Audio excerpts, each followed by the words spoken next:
Vandy must slow down Jalen Milroe and Ryan Williams. Jake Thomas is here to talk about it.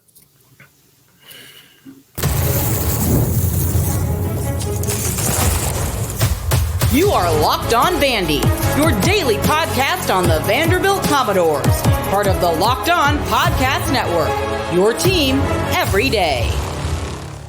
Welcome into the Locked On Vandy podcast on the Locked On Podcast Network. I'm your host, Corey Burton. Thanks for making Locked On Vandy your first listen every day.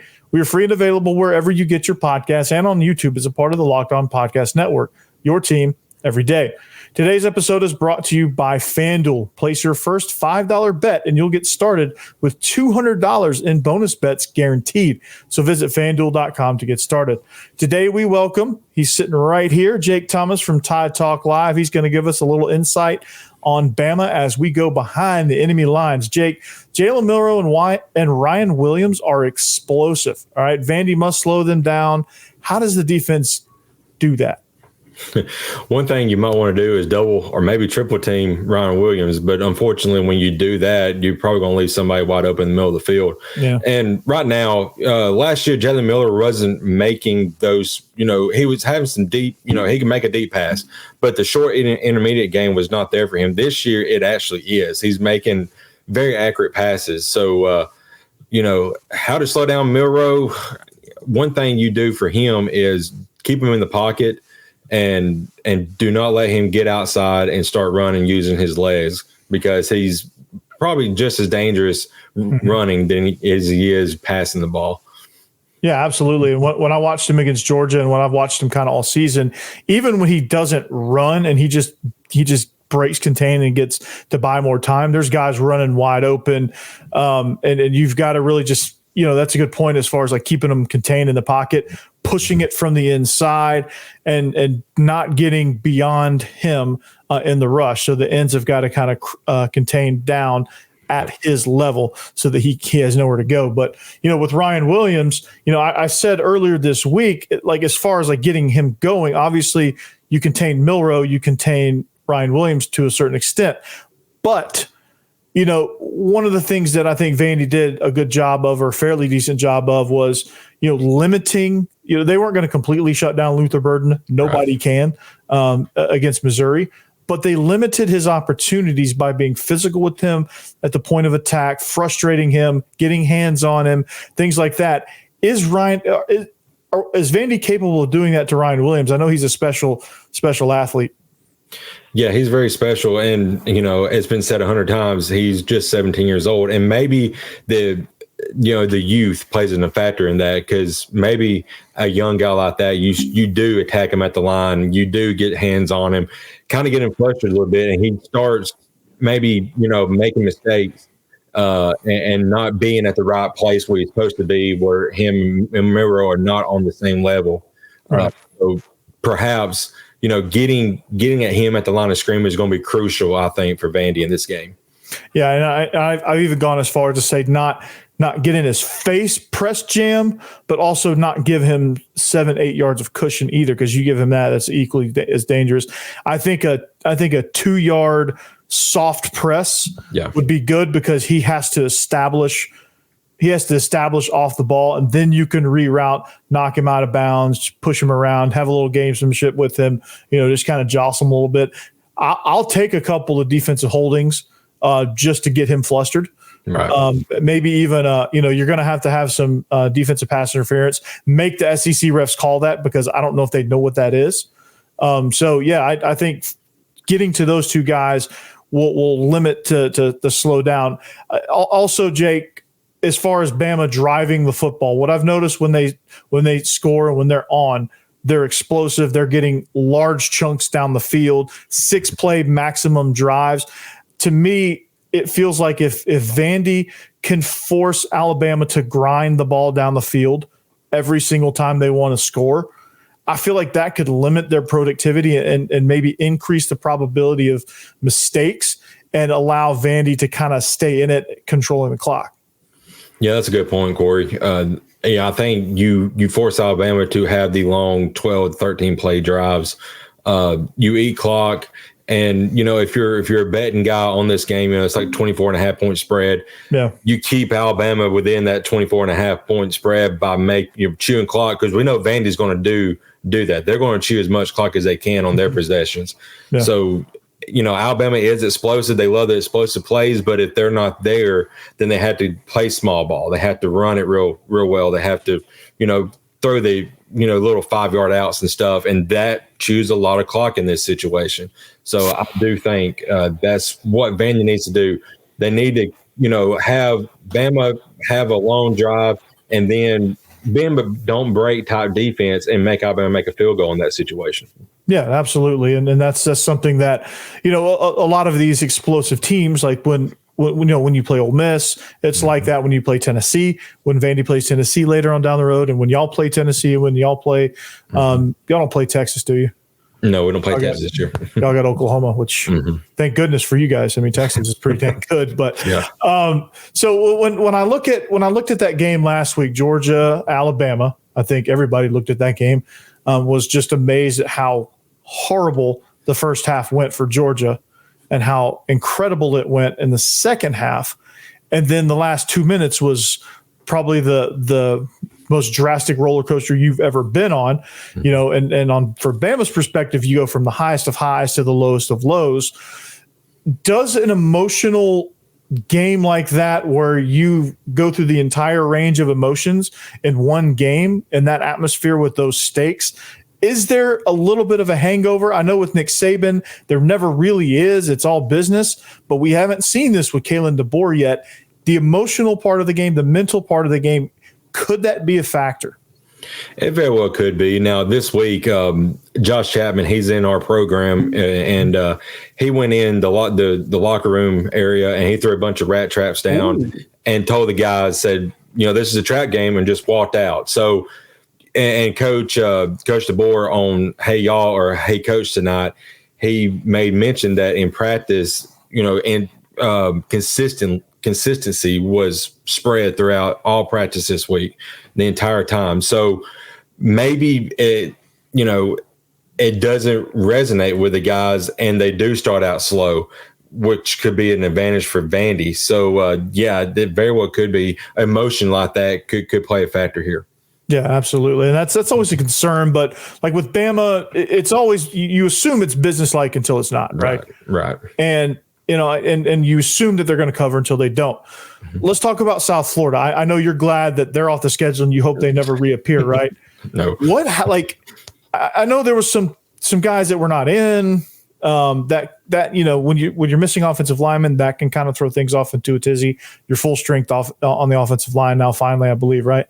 Mm-hmm. Yeah. So what was South Florida able to do in that game to give Bama such fits? And even the year before, despite the weird weather delay stuff, they were still able to frustrate Bama and get some things going against Bama. So what's the formula there? What do they do?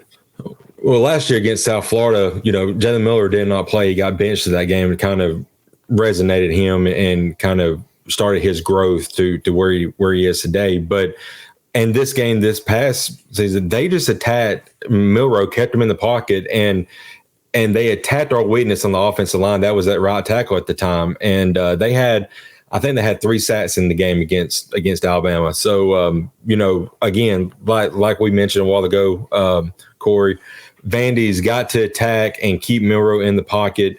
And if you get a free rush on him, you've got to make the tackle. We saw what Georgia did. They had a free rush on him early in the game, and he just kind of juked out of it and got a touchdown. Got close to the touchdown, won the 2. But you've got to contain him in the pocket. Do not let him use his legs.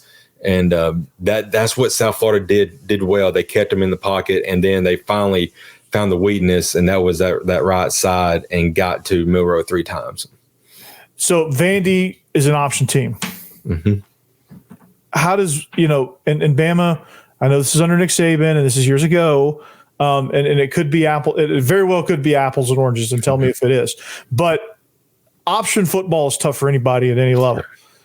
Do you think Kalen DeBoer had been scouting Yeah. Do you think when Vandy appeared on the schedule and they made all those changes, do you think he went back and watched a bunch of New Mexico State film and had option periods like what they would do with service academies and what Georgia used to do with Georgia Tech when Paul Johnson was there? Like, do they have like here's some option football type periods? Like, how do you think they handle the option? Because that's Vandy's identity. Yeah, that's a very good point, Corey. I'm not exactly sure what they have done this week in practice to prepare for this, because like you mentioned, Alabama in the past, even when Nick Saban has struggled against option type teams. I think Georgia State several years ago, they scored like 38 points on us in a game. We still won, but still that option attack that they had at that time really gave us fits. That was Willie Fritz at Southern, right? Georgia Southern, that's right. Yeah. Before he left for Tulane, I believe. I remember that game. It was the run through us like a 10 horn, crap on 10 horn, but the dirtier way. But anyway, so that's a very good point. And Alabama right now, something that I feel like Georgia didn't exploit last week is getting the running game going, because Alabama's really not there yet in the rushing attack defensively. They give up a lot of yards on the ground. So an option type, offense with that, it could spell, trouble early on for Alabama for sure. Yeah, absolutely. And Diego Pavia is a dynamic athlete. Well, Jake, I know you got to run, man. I appreciate you joining me. We got a little sneak peek. I think we tried to shoehorn just about everything we could. Before you go, one thing I'm going to tell you right before you go is where we can find you. But any other weapons, other playmakers, offensively, defensively, that Vandy's got to watch out for? Give me some names here, rapid fire. Jeremy Bernard on another wide receiver. He's really, really good. And with all the attention being on Ryan Williams, he's going to get a lot of open space perhaps. Defensively, of course, we've got a really good linebacking core with Deontay Lawson and Jahai Campbell. And then that secondary, they're young, but you have some talent back there with Keon Sabb and Malachi Moore. So those are some guys I would be, if I was a Vandy fan, that's who I'd be watching when Alabama was on the field to perhaps change the game, the outcome. Absolutely. Well, Jake, we're Tide Talk Live. Where can we find you? Your Twitter handle's right below you, right? Yep, Jake Thomas TTS on Twitter. All right. Well, Jake, man, we join forces on SEC After Dark. I'll give you a little plug as well. So catch Jake if you want some really good Bama content. That's the place to go. Jake, thanks for joining me, man. I appreciate it as always. We're gonna react to what you said. We're gonna put together a game plan here, so this is gonna be fun, and then we'll give you some keys and some picks on tomorrow's episode. But Jake, thank you, man. Enjoy and good luck. Yeah, thank you, Corey, for having me on. I enjoyed it. I appreciate it, man. Mm-hmm. All right, this episode is presented by FanDuel. Man, there's so many good bets you can take on FanDuel. NFL fans, did you know you can start the season with a big return on FanDuel, which is America's #1 sports book? So when you get the hunch in the middle of the game, and college fans, you can do this too. You can check out all the latest stats. You view live play-by-play, so you can make those live bets as you go. There's so much more as well that you can do, all on the same page where you place your bets. You can get started with $200 in bonus bets guaranteed when you place your first $5 bet. That's FanDuel.com. And I'm going to make some picks on tomorrow's episode, so stay tuned on that. But FanDuel is America's #1 sports book. All right, we are back. We just had Jake Thomas on, man. Lots to unpack there, man. Jake was phenomenal. He's one of the few Alabama guys that he's one of the real ones, man. He's if you're not on his show, Tide Talk Live, you need to be, man. He's really good. So some of the insight we got, right? Stopping Jalen Milroe, slowing down Ryan Williams. I mean, the things that he said.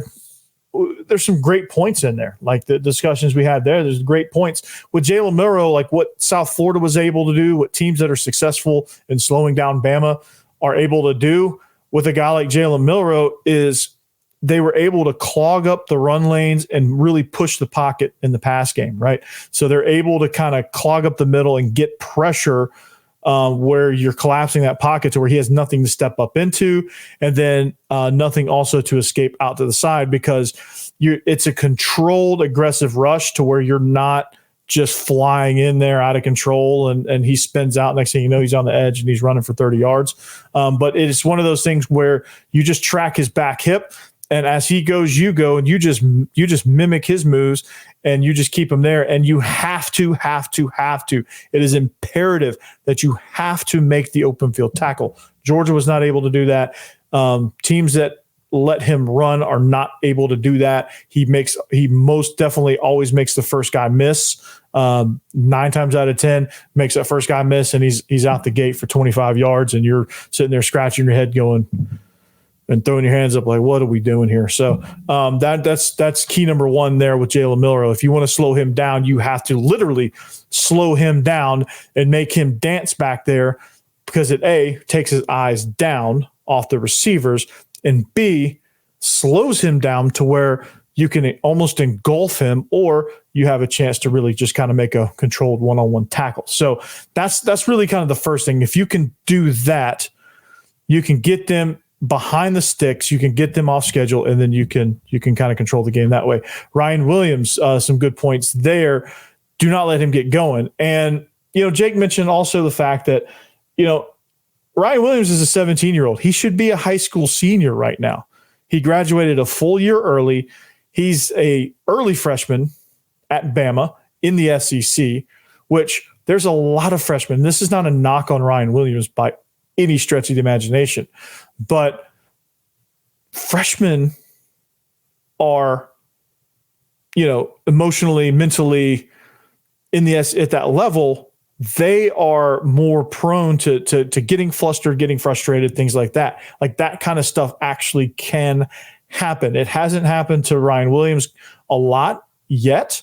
Nobody's really kind of found the formula. I think the game plan against him has been kind of don't let him burn you, a little more timid, a little more cushiony, a little more, a little less physical. But I think with a guy of that nature, and Vandy was able to do this a little bit with Luther Burden. Now, Luther Burden did his thing. Like Luther Burden got his stats, right?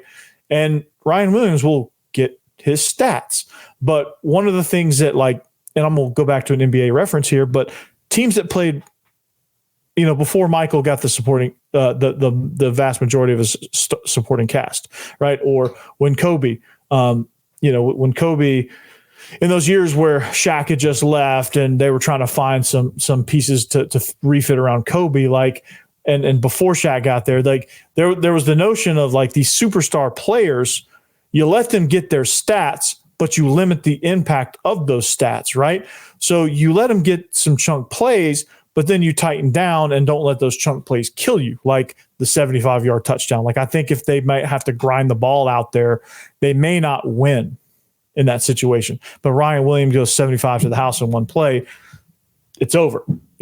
Missouri hits a deep shot first play of their first possession of overtime. That changed the complexity of that game. It put Vandy on their heels, and all of a sudden they start making mistakes. So, if you can let Ryan Williams get his in the most or the least impactful way that you possibly can, I think will be beneficial.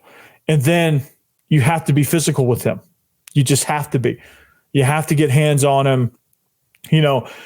Maybe not press in his face, because I don't know that we're good enough to press in his face, but also don't be so afraid to give him a cushion at 7-8 yards. Maybe like I called it a soft press, where you're 2 yards, you're inside leverage, and you're ready as soon as he launches off the ball. You mirror press.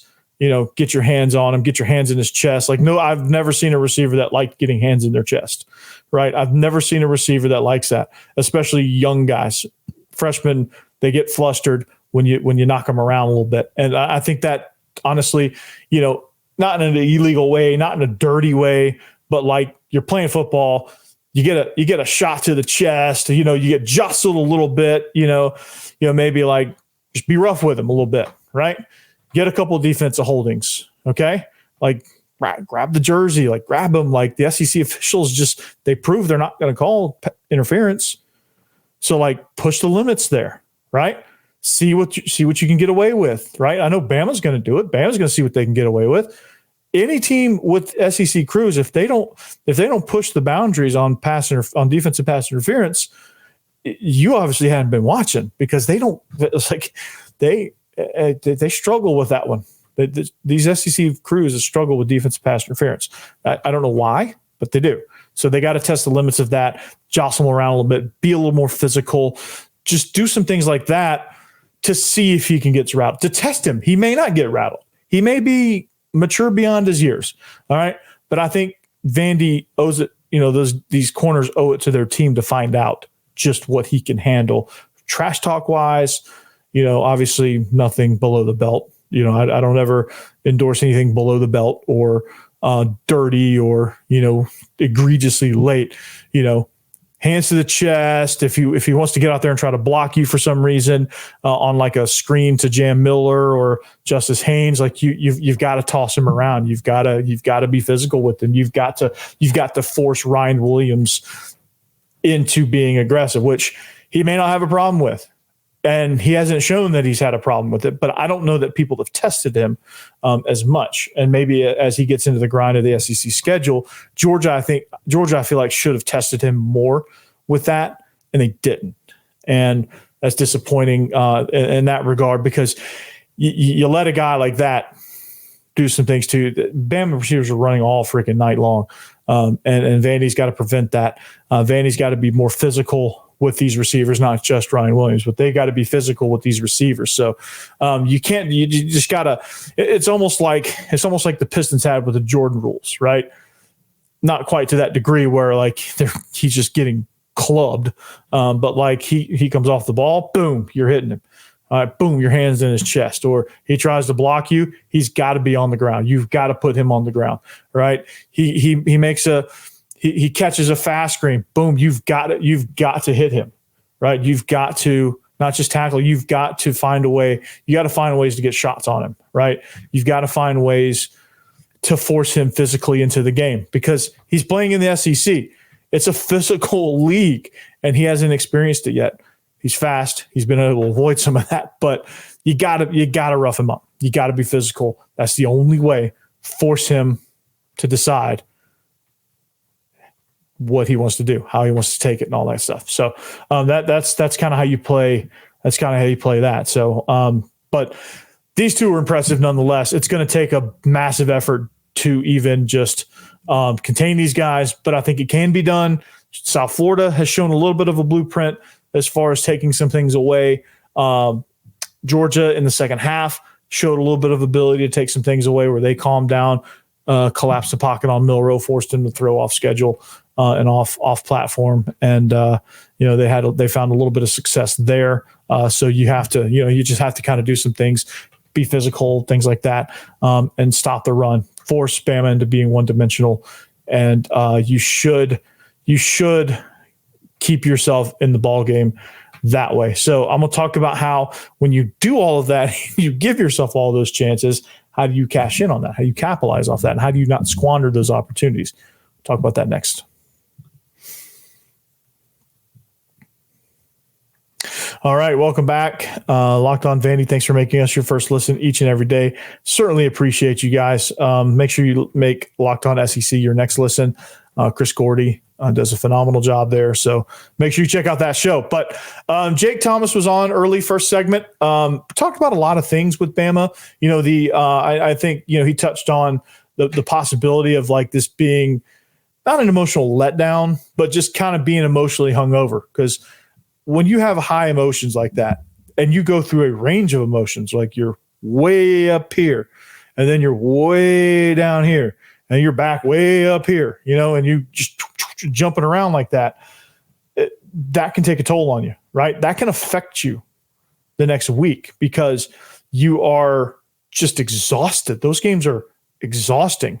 And for both Bama and Georgia, their next opponents could be, and lucky for them, like, Bama's got Vandy and Georgia's got Auburn. So like their opponents aren't quite as good, and they can afford a little bit of that. But, I think part of that is going to be, all right, well, how are they going to respond after that type of game? Like emotionally, like that's going to factor in as well. Like, are they going to come out sluggish? They're exhausted, and it's hard to come out like they did against Georgia every single week. So are they, can they do that? We've never seen a Kalen DeBoer team do that at Bama. Because they've never been in that situation. Now, Nick Saban's teams have done that, and they've just been so robot and business-like that it doesn't matter. There was never any of these massive roller coasters, really. It was more of like a boop, boop, boop, boop, boop. Your peaks and valleys were more even keeled. So they never really had those emotional hangover type games. This is going to be one of those possible emotional hangover type games. So how do they combat that? They just have to, again, hope that their week of practice was good. They come out focused, all that good stuff. But for Vandy's offense, like one of the things that gives them trouble, and Jake mentioned that he's glad that Georgia didn't do this, was really hone in on the run more. And when they did, to a certain degree, now Georgia got in desperation mode, and they just their game plan dictated they had to push the ball down the field a lot, and that put some pressure on Bama. But he said that he mentioned that Bama's run defense isn't quite where it needs to be, and it's the part of Bama's defense that can get got. Now, despite having really good linebackers, they're still a little susceptible in the run game, and historically they've always kind of struggled with option teams, and a lot of teams do. So containing Diego Pavia for them is going to be a challenge. And for Vandy's offense, they have to get going. They have to force the tempo in on there, and they have to, they have to put these guys on islands, right?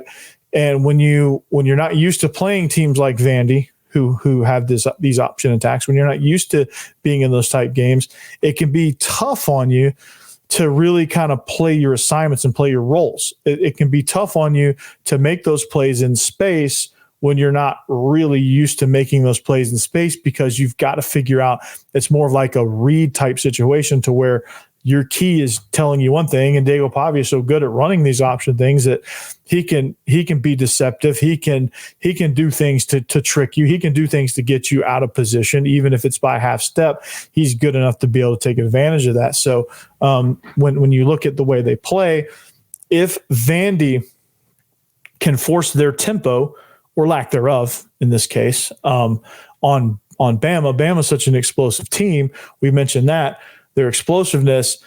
If Vandy can somehow force their defense to be out on the field and play this grinded out type football, maybe their defense can get a little bit worn down. Offensively, their offense can get out of sync and out of rhythm and really just kind of bog down a little bit. And if they play this grind, make Bama 12, 13, 14 play drives to score every time and limit their explosive plays, they can slow down their rhythm, because Jalen Milroe is a rhythm guy.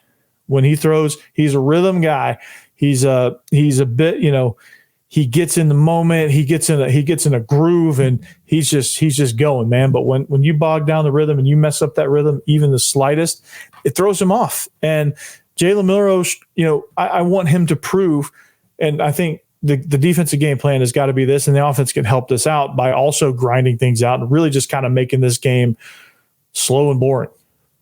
I know for the viewer that sounds like a nightmare, but this game's got to be slow and boring, because slow and boring with a stadium that's under construction and the crowd is weird, the atmosphere is kind of weird, at Vandy right now, not because like the fans or anything, just because the overall thing is just weird right now with the construction and things. The vibe is just odd. There's no other way to put it. If you can get them to kind of lose focus, Milroe has got to prove that he's good enough to be able to maintain that focus when the stakes aren't Georgia or Texas or LSU. When the stakes aren't one of those type games, how does he focus? Does he revert back to, because there was a little bit of a lack of focus when I watched. Jake alluded to that a little bit. There was just a little bit of a lack of focus against South Florida that just kind of made them out of sync. And you can't really explain it, but it's just there. and they just can't really get much going. So that's something that Vandy's got to do in all phases of the game. It's just Vandy just got to make it a weird game.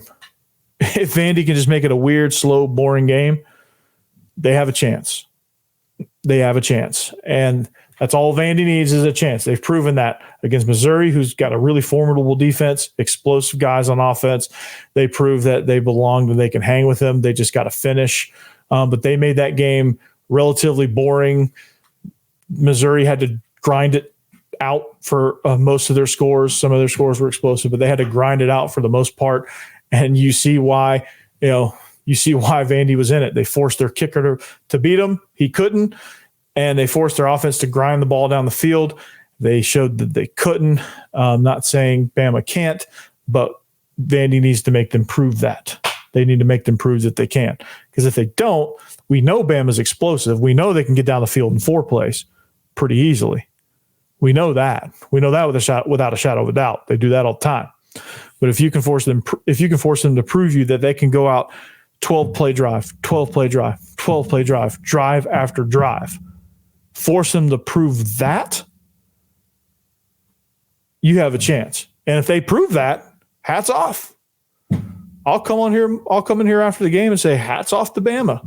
They proved that they could grind it out drive after drive. Good for them. And hopefully for their sake, they can. If they can't, they're going to be in trouble.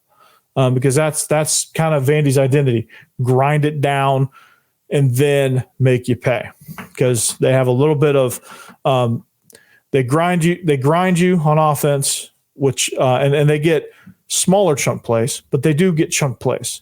And they can be exciting, but they do grind you down. So anyway, Jake Thomas was on. Phenomenal show. Great guest. Love having him. And we'll that's all I got for you today. But until next time, we're make some picks, give you some 3 main keys. We're going to summarize everything we talked about this week, and we'll get you into the game on Saturday, and it'll be fun. Until then, behave yourselves and anchor down.